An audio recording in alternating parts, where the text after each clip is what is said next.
तो layer chocolate और तिल की, और आपको ये स्पेशल सी रेसिपी मिलने वाली है, क्रंची और सॉफ्टनेस का एक मेल।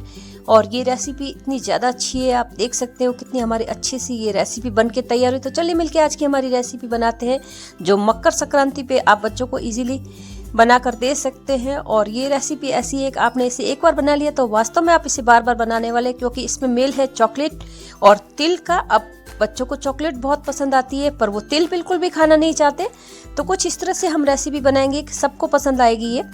यहाँ पे मैंने तिल लिए हैं, ये लगभग 1 बाउल तिल है। आप अपनी रिक्वायरमेंट के हिसाब से घटा बढ़ा सकते हैं। तिल को रोस्ट करना होता है।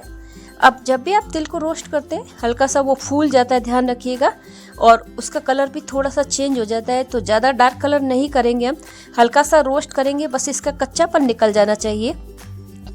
जब तिल भुनता है तो आपको उसको हल्की सी खुशबू भी आती है। जो तिल पे काम करता है उसको ये सब पता होता है, और इजीली आप सब ये कर सकते हैं। मैं आज इसे बना रही हूँ चीनी के साथ में, तो आपको यहाँ से मेरे साथ में 3 से 4 रेसिपी आपको एक साथ में मिलने वाली है।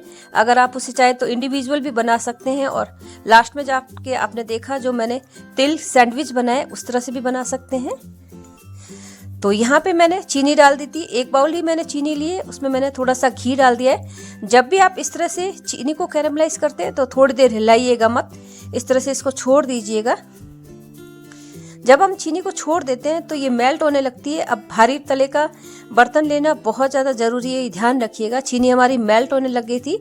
अब जब चीनी कैरेमलाइज होती है तो इसका कलर भी हल्का सा ब्राउन होने लगता है। आप देख सकते हो चीनी इस तरह से हम मिला मिला के इसको मेल्ट करते रहेंगे। गैस की आंच को आपको सेट रखना बहुत ज़्यादा ज़रूरी है, क्योंकि आपके ऊपर डिपेंड करता है कि आप चीनी को कैरेमलाइज करने में कितने एक्सपर्ट है, पर आपको थोड़ा बहुत ध्यान रखने की ज़रूरत होती है।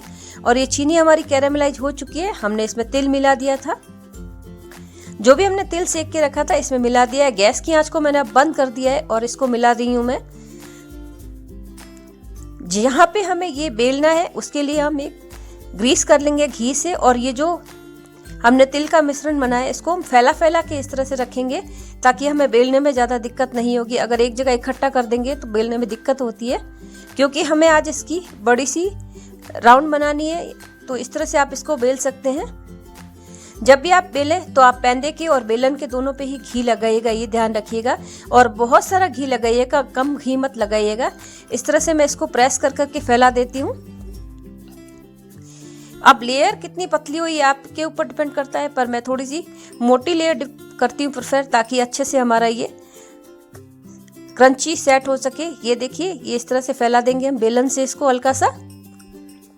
अब ये ठंडा उससे पहले ही हमें इस तरह के कटर से इसको काटना है। हम चाहते हैं ऐसी हमारे पास स्क्वायर शेप आ जाए। अगर आप चाहें तो इसे राउंड से भी बना सकते हैं, ये जरूरी नहीं कि आप स्क्वायर से बनाएं, पर एक परफेक्टनेस शेप हो तो ऐसा अच्छा लगता है।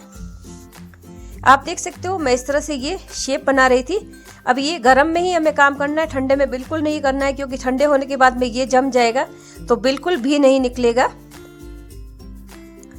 एक बात का ध्यान रखना है हमें यहाँ पे कि आप जब भी तिल पे काम करते हो चीनी के साथ में, तो आप हाथ कम लगाइएगा, क्योंकि ये इतना ज़्यादा गर्म होता है, हाथ जलने की संभावना रहती है। आप कुकी कटर से आप देख सकते हैं किस तरह का शेप निकल के आया है, और इजीली ये आपके सारे निकल के आ जाएंगे। अब जो एक्स्ट्रा पार्ट होगा हमें इस तरह से निकाल देना है। ये हमारी तिल की एक पपड़ी सी तैयार होगी है। इसकी एक लेयर हम बनाएंगे, तो एक लेयर के लिए हमने इसको प्रिपेयर किया है। आप इसे इंडिविजुअल भी खा सकते हैं। तो ये अपने आप में एक पूरी रेसिपी है तिल की चिक्की की। आप देख सकते हो कितनी हमारी अच्छी चिक्की बन के तैयार हुई, एकदम परफेक्ट शेप के साथ में। जिनको एक परफेक्टनेस बहुत पसंद होती है वो इस तरह से बना के रख सकते हैं। और जो बाकी बच गया उसका भी हम यूज़ करेंगे, उसको हम फेंकने नहीं वाले, उसका भी हम यूज़ करेंगे। मैं आपको क्रंच बता देती हूँ कितनी क्रंची है हमारी। अगर आप इस मकर संक्रांति इस तिल की रेसिपी को बनाना चाहते हैं तो इंडिविजुअली भी इसे बना सकते हैं। अब जो ये बच गया है इसका भी हम यूज़ करेंगे, मैं आपको दिखाऊंगी। ये भी खाने में बहुत अच्छी होती है, ऐसे आप इसको स्टोर करके रख सकते हैं, खराब नहीं होगी। पर मैं आज इसके साथ में इसको यूज करने वाली हूँ। मैंने यहाँ पे लिया है खजूर। तो खजूर, अभी आज ठंड बहुत ज़्यादा है तो खजूर भी हमारा जम सा गया है, क्योंकि ये वैक्यूम प्रेस्ड आते हैं तो ये बहुत ज़्यादा जमे हुए हैं। थोड़ा सा हमें जुगत लगानी पड़ती है इसको निकालने के लिए ही। तो मैं इसको इस तरह से काट रही हूँ ताकि हमारा एक परफेक्ट सा खजूर का हर जो दाना है वो निकल के आ जाए। बहुत ज़्यादा ठंड की वजह से ये जम जाता है। आप देख सकते हो इस तरह से हमने इसके टुकड़े कर लिए थे। तो हम इसको पूरी तरह से खोल सकते हैं आराम से एक एक पीस को। अब मैं यहाँ पे कुछ बादाम ले रही हूँ। मैंने यहाँ पे 8 से 10 बादाम लिए, ज़्यादा नहीं लिए। मैं इनको क्रंच कर रही हूँ। ये हमारा दूसरी लेयर बनने वाली है। आज की जो हमारी रेसिपी है वो 3 लेयर में बनी है। सबसे ऊपर चॉकलेट की लेयर थी, आपने जैसा कि देखा था। उसके बाद में तिल की लेयर थी। अब ये हमारी 3rd लेयर है हमारी। इसमें आपको ड्राई फ्रूट्स डालने हैं। अब यहाँ पे मैंने 7-8 ही काजू लिए। अब मैंने बादाम को पहले क्यों डाला था, क्योंकि बादाम थोड़े हार्ड होते हैं और काजू थोड़े सॉफ्ट होते हैं। तो इस तरह से ये बराबर से टुकड़े हो जाएंगे। हल्के हाथों से हमें इसे करना है, ज़्यादा इसको चूरा नहीं करना है। मैं चाहती हूँ इसका क्रंच आए। तो ये हम काजू और बादाम इसमें डाल देते हैं एक बाउल में। जो तिल के टुकड़े किए थे हमने थोड़े बहुत, उसमें डाल देते हैं। इसको भी हम क्रंच ये यूज करने वाले हैं। मैंने आपको कहा था कि मैं इन टुकड़ों को यूज करने वाली हूँ। तो इनका भी मैंने 2 से 3 यूज़ किया। अगर आप मेरे साथ में बने रहेंगे तो मैं आपको आगे जाके बताऊंगी कि मैंने इसका क्या क्या यूज़ किया और आपको मेरी रेसिपी कैसी लग रही है। एकदम फ्यूज़न स्टाइल की रेसिपी है, आपने आज से पहले कभी नहीं देखी होगी। तो आप इसे इजीली बना सकते हैं और बच्चों के लिए ये बहुत अच्छा नया डिश बन के तैयार हो जाएगा। तो ये जो तिल हमने क्रंच किए थे इसमें डाल देते हैं। अब जो खजूर हमने प्रिपेयर किया वो भी इसमें डाल देते हैं।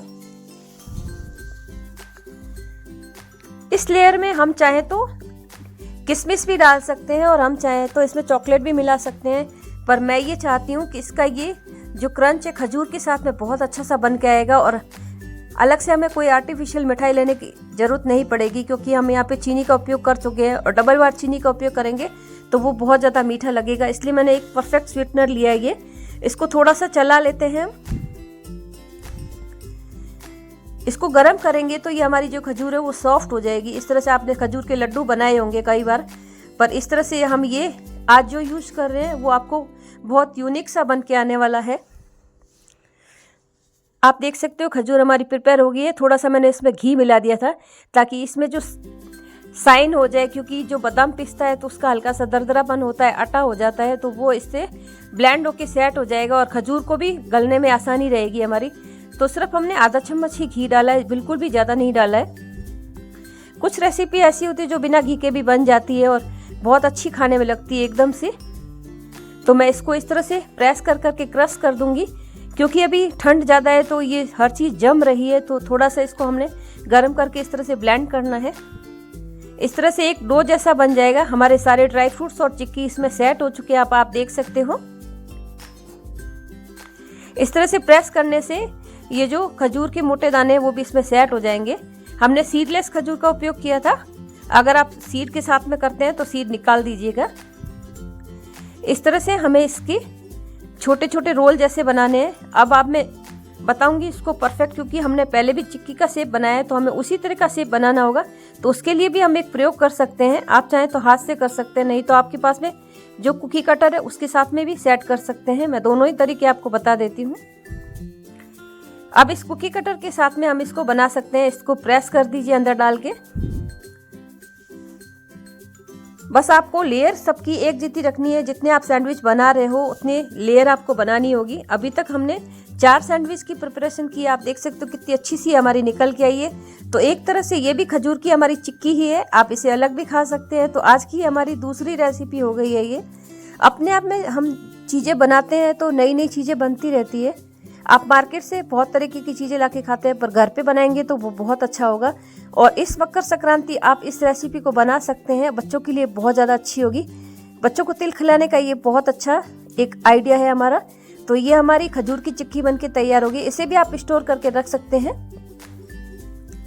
ये भी खाने में बहुत टेस्टी लगेगी, क्योंकि इसके अंदर तिल का क्रंच है, बादाम काजू है। तो अपने आप में ये एक अलग सी रेसिपी है। तो चलिए मिलके बनाते हैं सैंडविच।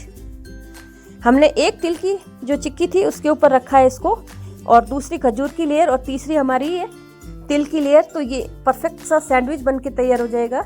अब आप देख सकते हो कितनी अच्छी सी हमारी ये रेसिपी बनके तैयार होगी। पर रुकिए, अभी एक स्टेप और बाकी है हमारा इसमें। इसी तरह से मैंने सारे प्रिपेयर कर लिए थे। अब इसमें अलग से कुछ बताने की ज़रूरत नहीं होती, सिर्फ हमें बीच में रखना है और दोनों तरफ से ये लेयर सेट करनी है। आप हाथ से प्रेस कर सकते हैं अगर आपकी चिक्की थोड़ी सी बाहर आ जाती है तो, पर हमने एक बार परफेक्ट नाप से काटा है तो हमारी एकदम परफेक्ट ही बनी है, आप देख सकते हो। आपको हमारी रेसिपी कैसी लग रही है? अगर अच्छी लगी तो सब्सक्राइब जरूर कीजिएगा, अपने दोस्तों के साथ में इस फ्यूजन रेसिपी को आप शेयर कीजिए। और आप देख सकते हैं इस तरह से हमारे सारे सैंडविच बनके तैयार हो जाएंगे। आप इसे बच्चों के टिफिन में दे सकते हैं और कोई गेस्ट आए तो आप उसे खिला सकते हैं। एक नई सी रेसिपी होगी तो बहुत अच्छा लगेगा। आप अगर गिफ्ट में देना चाहें तो भी दे सकते हैं बनाकर। इस तरह से हमने ये 4 पीस तैयार कर लिए हैं। ये देखिए कितने अच्छे से अभी लग रहे हैं, पर मैं इसमें एक थोड़ा सा फ्यूजन और करना चाहती थी ताकि बच्चों को भी ये चीज़ पसंद आए, क्योंकि बच्चे बिल्कुल भी तिल और खजूर खाना नहीं चाहते। तो उनके लिए मैंने एक छोटा सा प्रयोग किया है। मैंने यहाँ पे लिए ये चॉकलेट, ये मिल्क चॉकलेट है। आप चाहे तो डार्क चॉकलेट का भी यूज कर सकते हैं। कुछ लोगों को डार्क चॉकलेट ज़्यादा पसंद होती है, पर मेरे पास में मिल्क चॉकलेट अवेलेबल था। अब ये रूम टेम्परेचर पे है, पर ठंड इतनी ज़्यादा है, ये जम चुकी है, तो मैं इस तरह से इसको काट रही हूँ। अब आप चाहे तो इसको हल्का सा गर्म करके भी आप काट सकते हैं, वो सॉफ्ट हो जाएगी। पर मैं यहाँ पे इसको सीधा ही काट के दिखा देती हूँ। इसको इतना महीन करना है हमें ताकि हमें मेल्ट करने में दिक्कत नहीं होगी, क्योंकि अभी ठंड ज़्यादा है तो आपको थोड़ी बहुत परेशानियाँ हो सकती है। पर अगर आप अच्छी क्वालिटी की चॉकलेट लेंगे तो बिल्कुल भी परेशानी नहीं होगी। इस तरह से मैंने इसको चॉप कर लिया था। अब जब चॉकलेट के साथ में काम करते हैं तो आपको पता होना चाहिए इसका मेल्टिंग टेम्परेचर, और आप इसे डबल बॉयलर में भी कर सकते हैं और आप चाहे तो एयर फ्रायर में भी कर सकते हैं। अगर आप एयर फ्रायर में कर रहे हैं तो 160 डिग्री पर आप इसे आधा मिनट करके चलाइएगा, आपकी मेल्ट हो जाएगी। और अगर आप डबल बॉयलर में कर रहे हैं तो आप पानी डाल के सेट कर सकते हैं इसमें। ये मैंने एयर फ्रायर में किया था और मैंने इस तरह से ये जो चॉकलेट सैंडविच बनाया है इसको डिप कर लिया है। तो आप देख सकते हैं कितना प्यारा सा इसका बन के तैयार हुआ है। इस तरह से हम एक यूनिक सी नई रेसिपी बना रहे हैं जो आपके लिए बहुत ज़्यादा हेल्पफुल होने वाली है। और आप अगर फैंसी डिशेस बनाने में इंजॉय रखते हैं तो आप इस तरह से बना सकते हैं। तो इंटरेस्ट आपका होगा आप किस तरह से इसे बनाते हैं। आप चाहे तो इसे राउंड भी बना सकते हैं, ये ज़रूरी नहीं है कि आप इसे स्क्वायर में बनाएं। जो आपके बच्चे को पसंद हो वो बना सकते हैं। आप जब चॉकलेट के साथ में काम करते हैं तो थोड़ा बहुत केयरफुल रहने की आपको आवश्यकता होती है। चॉकलेट हाथों की चिपकती है तो थोड़ा सा हमें इसे सेट करने के लिए रखना होगा। अब ये अभी ठंड है तो आपको फ्रीज में रखने की बिल्कुल भी ज़रूरत नहीं है। रूम टेम्परेचर पे ये बहुत जल्दी ठंडा हो जाएगा। मैं इस तरह से फोक से डिज़ाइन बना रही हूँ उसके ऊपर। अगर आप चाहें तो इसके ऊपर भी ड्राई फ्रूट्स डाल सकते हैं, वो भी अच्छा लगेगा। नहीं तो आप वाइट चॉकलेट से डिज़ाइन बना सकते हैं, चॉकलेट चिप्स लगा सकते हैं, पर आप चाहें जैसे डिज़ाइन बना सकते हैं। ये एकदम ईजी रेसिपी हो जाएगी आपके लिए। तो हमारी ये तिल चॉकलेट रोल आपको कैसा लगा ये ज़रूर बताइएगा। ये सैंडविच बहुत अच्छा लगेगा खाने में भी, और जिनको मीठा पसंद है उनके लिए तो ये बहुत अच्छी चीज़ होने वाली है। तो आप देख सकते हो ये हमारी रेसिपी बनके तैयार हो गई। और जो बाकी बचा हुआ था उसमें मैंने चॉकलेट में इस तरह से डिप कर लिया है। ये भी हमारी जब सूख जाएगी तो हमारी चॉकलेट तिल बर्फी बन जाएगी। तो आपको ये रेसिपी बहुत पसंद आने वाली है और बच्चे इसको उठा के खाएंगे। अभी चॉकलेट देखिए इतनी ठंड है कि वापस जम गई, तो मैं इसको वापस एक बार मिला के बना लूँगी। एयर फ्रायर में मैंने इसे वापस चला लिया था और अब मैं सारा इसको इस तरह से मिला लेती हूँ। जो भी टुकड़े हमारे उनका भी यूज़ हो गया है, तो मैंने टुकड़े थे उनका भी 2 तरीके से यूज़ किया है। तो ये चॉकलेट के साथ में भी बहुत अच्छी लगने वाली है और चॉकलेट का भी हमारा यूज हो चुका है। अगर आप चाहें तो इससे हॉट चॉकलेट भी बना सकते हैं। आप ये जो बाउल है इसमें आप गर्म करके दूध डाल दीजिए तो आपकी हॉट चॉकलेट तैयार हो जाएगी। तो हमारा ये सूख चुका है और आप देख सकते हो चॉकलेट भी हमारी जम गई है। तो ये रेसिपी आपको कैसी लगी कमेंट बॉक्स में ज़रूर बताइएगा। इस तरह की रेसिपी लाने का मेरा पूरा प्रयास रहेगा। तो इस मकर संक्रांति आप इस रेसिपी को एंजॉय कीजिएगा, बनाकर आप गिफ्ट दे सकते हैं। Thank you so much. Subscribe कीजिएगा, मेरा बेल आइकन प्रेस कीजिए ताकि नोटिफिकेशन मिल सके।